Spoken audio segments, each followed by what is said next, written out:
Cette communication s'exprime depuis la référence à un particulier didactique qui est celui de l'école Freinet-Avance et de son institution emblématique du texte libre.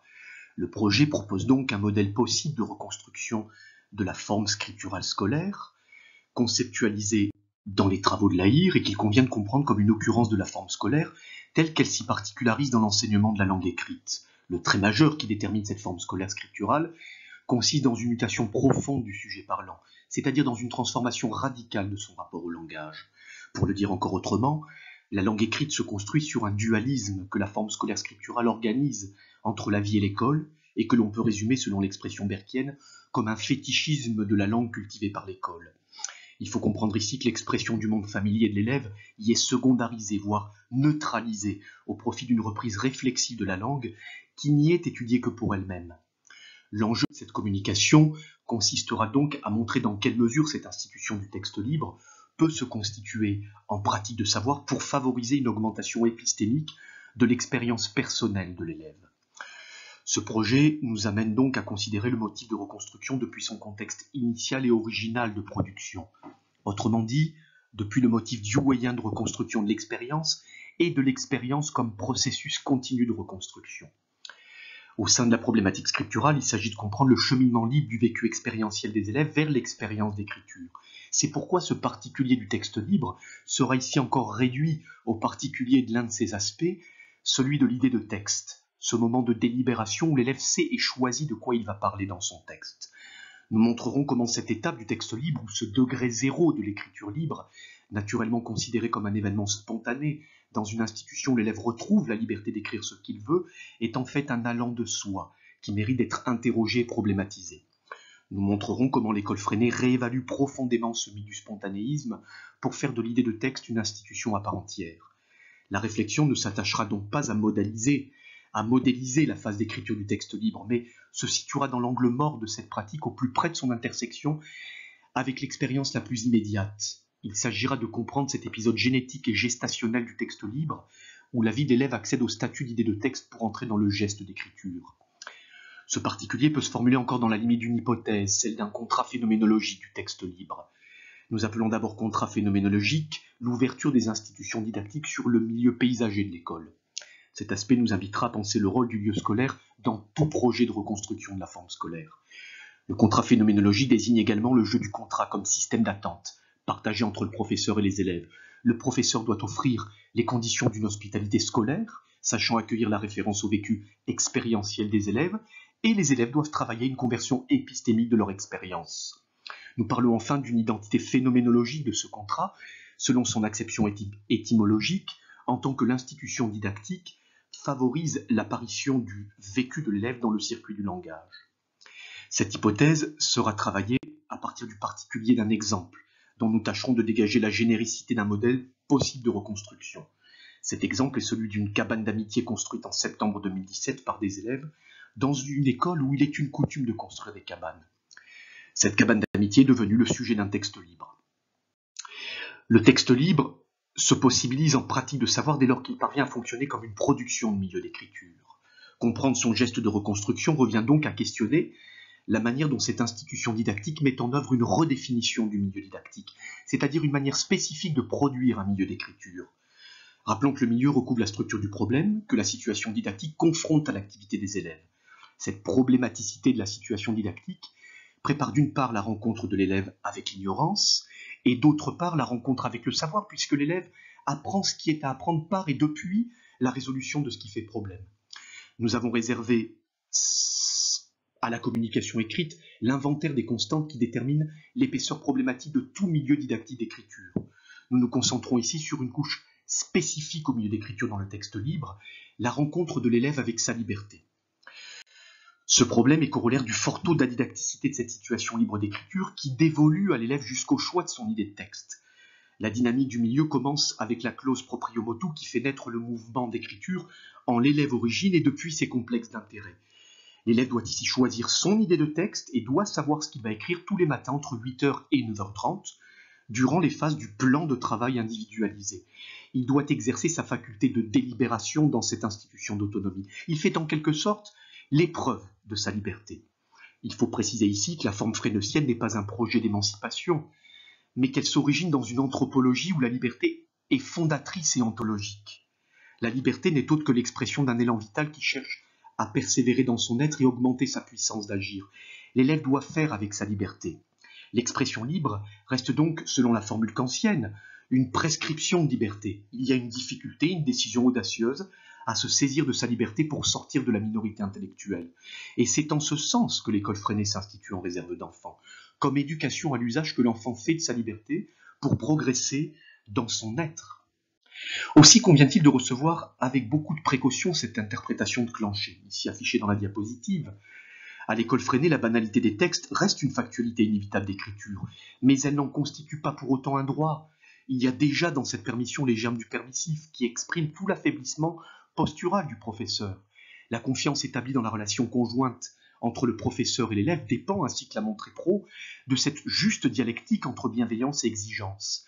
Écrire un texte libre, c'est donc aussi choisir la bonne expérience, celle qui va potentialiser le geste d'écriture, qui va concerner les pairs au moment de la lecture et de la mise au net, celle qui accédera à la publicité dans l'institution du livre de vie des pionniers. Le particulier du texte libre à l'école Freinet repose donc déjà sur cette originalité à penser l'idée de texte comme une institution. Le professeur demande à ses élèves de préparer, de travailler leurs idées de texte. Cette institution veille à ce que la spontanéité ne se dégrade pas en spontanéisme. C'est un invariant du sens pratique des professeurs à l'école Freinet, un élément eidétique et irréductible de son style de pensée qui permet de caractériser les acteurs comme connaisseurs pratiques d'une pratique correcte historiquement constituée. Il faut penser cette école comme une matrice, comme une machine et une matrice, une machine génératrice d'institutions. Descombes a d'ailleurs montré que les institutions ne sont pas seulement de grandes organisations, mais aussi bien des systèmes conceptuels comme des manières de penser, autant que des manières d'agir. Bien sûr, les élèves peuvent travailler leurs idées de texte en parfaite autonomie ou encore à la maison, supervisés par la famille en faisant par exemple l'inventaire des événements familiaux, une naissance, un déménagement, un cauchemar, une randonnée. Néanmoins, ce travail sur l'idée de texte n'est possible que parce qu'il est déjà travaillé du dedans de l'école. Cette réflexion nous invite à repenser en même temps le syntagme saturé d'une école ouverte sur la vie. On parle souvent d'ouverture sur le monde social de l'enfant, sur son temps de vie familiale. L'hypothèse de cette communication est que se trouve ici occulté un sens plus essentiel encore, qui est celui d'une école attentive au vivant, ouverte à la culture du vécu. Plus qu'un espace d'ouverture, il convient de parler d'une ouverture comme culture d'attentionnalité. Cette ouverture sur la vie est donc déjà enquêtée au sein même de la vie de l'école, dans l'originalité d'une éducation attentionnelle. Élise Freinet avait très bien compris l'importance de construire avec les élèves une culture de l'événement. Les lignes affichées dans la diapositive, éloquentes, tournent en dérision ce mythe de l'inspiration pour valoriser une motivation travaillée et préparée. Pour autant, cette préparation, ce travail à même la matière de l'expérience et l'espace scolaire joue un rôle déterminant dans cette institution préparatoire, comme en témoigne la volonté de façonner l'espace de l'école Freinet comme un paysage. Il y a donc une évidence à penser que le processus de continuité s'origine dans la matière expérientielle, vécue au sein du paysage de l'école qui fonctionne comme un véritable laboratoire d'idées de texte. Il convient de ne pas s'arrêter au charme de la géographie physique et objective d'un paysage dédié à une véritable écologie du travail. C'est un milieu aidant, propice à l'expression d'un élan vital, qui s'offre à l'exigence ontologique et méthodique du tâtonnement expérimental. C'est pourquoi nous proposons de penser ce milieu paysager comme une authentique expression du contrat didactique. Rappelons que le contrat s'entend comme un ensemble d'éléments constituant un déjà-là. Ce déjà-là fonctionne comme une réserve de capacité, potentialise l'agir des élèves, puisqu'il leur fournit un certain système de règles d'usage, de signification, leur permettant d'agir adéquatement dans leur confrontation au milieu didactique. Il reste donc à comprendre comment le milieu paysager existe en tant que réserve normative d'écriture, utile à la vie du texte libre. Ghosn nous invite à comprendre ce milieu comme une institution écuménale depuis la perspective mésologique d'Augustin Berck. Il convient donc de regarder ce paysage comme une expression ni objective ni subjective de la médiance du milieu. Lorsque les élèves y construisent par exemple des cabanes, ils prennent déjà place au sein d'une histoire collective dont le paysage porte objectivement les empreintes. On peut définir ce milieu paysager comme un espace indiciaire. Il phénoménalise les traces d'histoire et de récits sédimentés au sein même d'une géographie qui devient alors la biographie de cette réserve. Avant d'être des pionniers, les enfants sont déjà les héritiers de ces histoires muettes de cabanes, construites à l'école dans le long train des générations. Les branches, les buissons, les rochers offrent certes des affordances physiques et objectives à ces constructeurs, mais celles-ci s'augmentent en saillants symboliques pour s'offrir en témoignage des cabanes passées. Ces éléments physiques fonctionnent déjà comme des espaces sémiotiques. Les élèves ont déjà lu dans le livre de vie des pionniers ces récits de cabanes pour les retrouver dans ces narrations muettes du milieu paysager et les faire revivre dans le circuit de leur propre texte libre. La possibilité du paysage à se constituer en élément du contrat tient donc à ce que la culture scolaire ne le pense pas simplement comme un espace institué, mais comme un espace instituant. C'est un lieu d'autorisation où l'espace dépasse son objectivité géographique pour devenir un espace vécu riche d'expériences.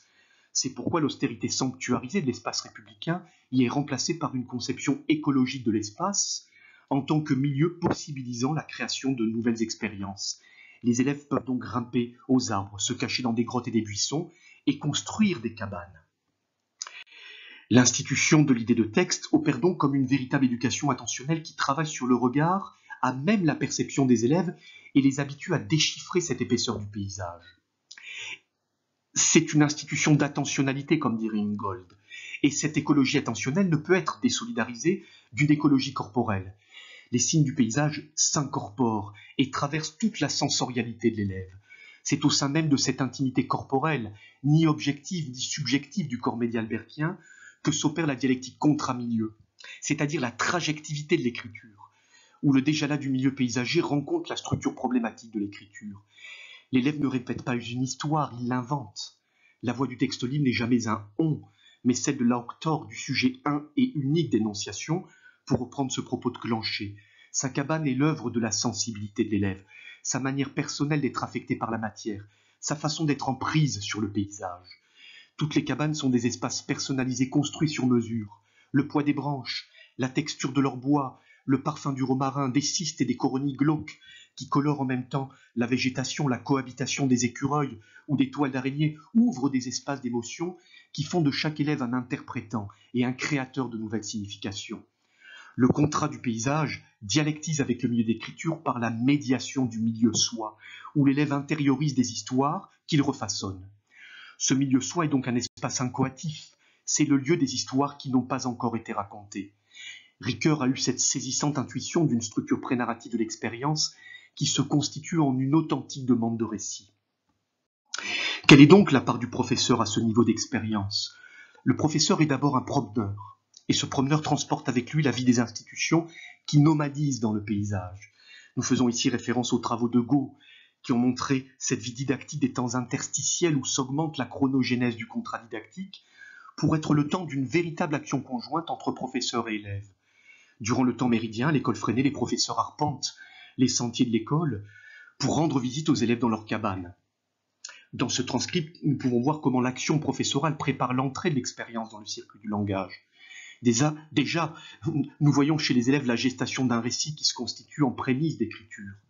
Ce récit est stimulé par la position topogénétiquement basse du professeur qui joue sur la dialectique réticence-expression pour mettre les élèves dans une position d'ostension en les invitant à se raconter et à expliciter leurs expériences de bâtisseurs. La réticence professorale se structure en un système de questions autour de paroles 3, 9, 11, 13, 18, 24, afin que la parole des élèves puisse se construire sur ces interrogations et ces silences. Mais les questions du professeur ont une autre vocation. Elles manifestent un autre système d'attention professorale qui est l'intérêt vivant du professeur pour l'intérêt des élèves. C'est un intérêt d'intérêt qui manifeste cette demande de récit.